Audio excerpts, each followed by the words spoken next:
그 심근경색이나 그다음 뇌졸중 같은 경우에 사망 시에는 그 전에는 아무런 문제가 없었을 경우에 기초로 할 수 있는 부분의 문서는 사체검안서나 사망진단서이고, 그때 가장 중요한 것은 직접 사인이다라는 거.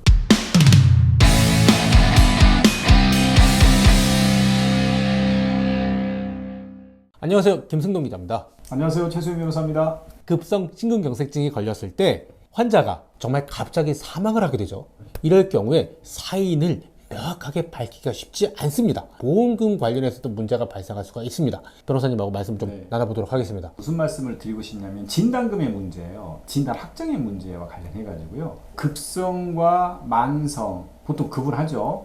뇌경색이라든가 그다음에 심장, 뇌와 심장이 가장 중요한 거잖아요, 부위가. 근데 거기서 급성이 오면 손 쓸 틈이 없습니다. 진단 확정할 시간이 없죠. 이거 분명히 급성 같아. 그런데 평소에 건강했어. 진찰 받은 것도 없을 거고 무슨 진단 확정입니까? 진단 확정은 딱 달랑 남는 게 뭐겠어요?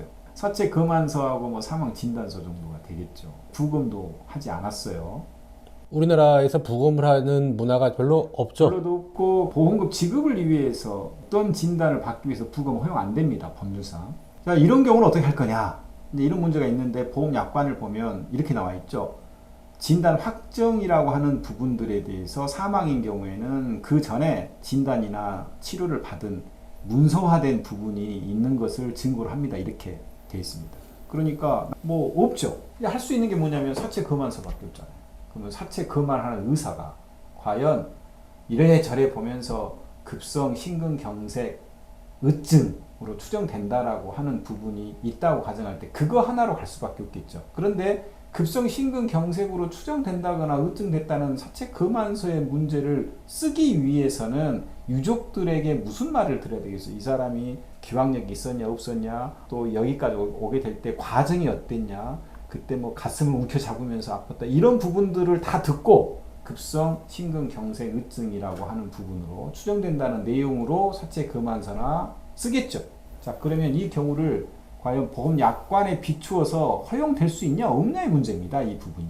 본인들이 가입했던 약관을 꼭 보셔야 됩니다. 그래야지 문구가 조금 다를 수가 있어요. 근데 이렇게 돼 있어요. 사망한 경우에는 생전에 이제 뭐 치료받았던 문서화된 증거로 진단 확정을 받아야 됩니다로 안 돼 있어요. 그것을 기초로 합니다. 있어요. 기초로 합니다. 기초라고 하는 거니까 일반적으로는 기초로 합니다. 그러나 예외적으로 했습니다 말이 숨어 있다고 볼 수 있어요. 진단 확정에 관한 부분을 해석을 할 때 급성인 경우에 문서화된 증거의 부분으로 돼 있는 것으로만 진단 확정을 바라본다면 어떤 문제가 생기냐면, 야, 급성은 못 받고 그냥 보통 아파서 시름시름 한 사람 받네? 이렇게 되죠. 오히려 급한 사람이 보험 혜택을 받아야 되는데 급하지 않는 사람이 혜택을 받고, 왜? 병원 갔으니까.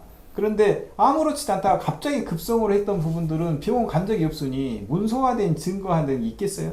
예를 들어서 급성 심근경색증에 걸리면 보험금을 5천만 원 준다 라고 했는데 이 급성 심근경색의 진단을 받지 못하고 사망해버린 거죠. 그러면 5천만 원의 보험금을 받지 못하게 될 수 있는 거죠. 네. 예. 왜냐면 급성이니까. 급하게 돌아가신 분이 뭔 준비를 하고 갔겠어요. 진찰도 받은 적이 없다니까요. 이분은 오히려 급성인 사람이 보험 혜택을 못 받는 불이익을 받게 되잖아요. 그러니까 보험 약관에 어디에 일단 눈을 봐야 되냐면, 진찰이라든가 이런 부분을 받았다라는 문서가 있으므로 진단 확정을 받아야 됩니다가 안 돼 있고, 기초로 합니다라고 돼 있기 때문에 진단하던 문서가 있으면 그걸 기초로 하고, 그게 없으면 그걸 기초로 안 하는 거지. 이분이 사체 검안서의 의사한테 말했던 여러 가지 정황을 보고 의사가 그 부분을 사체 검안서에 추정을 쓰겠다면 그게 정말 고도의 개연성이 있다라고 할 경우에는 그것을 기초로 해주겠다는 소리. 이렇게 해석이 되는 거예요. 고도의 개연성이 있다는 말을 씁니다. 그럼 이 부분은 정말 믿을 수밖에 없는 정도라고 한다면 그걸 진단 확정으로 봐주겠다. 특히 건강했는데 갑자기 심근경색을 했을 때 가장 중요한 게 사망 진단서라든가 사체 검안서에 보면 직접 사인이 있고 뭐 중간 사인이 있고 뭐 선행 사인이 있잖아요. 직접 사인에 심근경색 의증이라든가 추정됐다라고 하는 부분이 남아 있어야 돼요. 만약에 그렇지 않고 예를 들면 급성 뇌인사, 그러면 뇌인사예요. 뭐 내 몸 안에 있어서 뭔가가 원인이 됐다는 소리인데 내 몸 안에 있는 원인이 뇌인사로 급성이 죽은 게 급성 심근경색만이 유일한 원인입니까? 아니잖아요. 아니죠. 직접 사인에 급성 뇌인사로 돼 있다라고 하면 그 다음에 중간 뭐 선행사이가 뭐 호흡이 곤란하고 뭐 됐다고 해요. 근데 마지막 선행사인에 뭐 급성 심근경색 플러스 심근 그 신장 근육도 비대해졌고 막 그렇게 했다고 쳐봐요. 그러면 직접 사인은 뇌인사인데 제일 중간 사인 호흡 곤란인데 호흡 곤란이 급성 심근경색만 호흡 곤란이겠냐고요. 처음부터 직접 사인이 급성 심근경색 의증으로 돼 있다면 이 부분은 굉장히 개연성이 높죠. 그런데 직접 사인이 직접 뇌인사로 돼 있고 호흡 곤란이 중간이고 선행 사인이 급성 심근경색 의증에다가 플러스 신장 근육도 비대되고 폐도 좀 안 좋고 하다 보면 이게 급성 심근경색으로 돌아갔다는 원인으로만 단정할 수 없잖아요.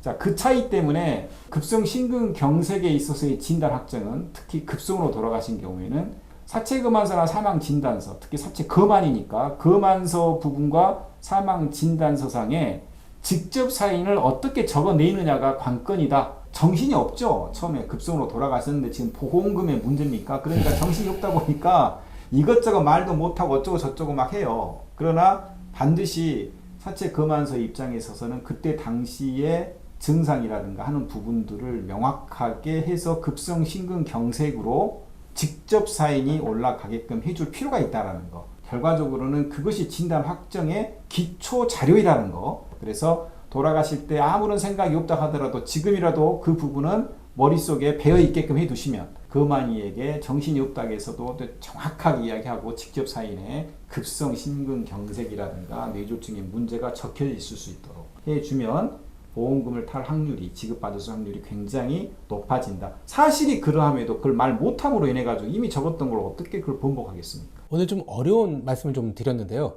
정황상 어떤 진단명이 나오냐가 굉장히 보험금을 받는 데 중요하다. 이렇게 요약을 하면 될 것 같습니다. 감사합니다. 이상으로 마치겠습니다. 네, 감사합니다.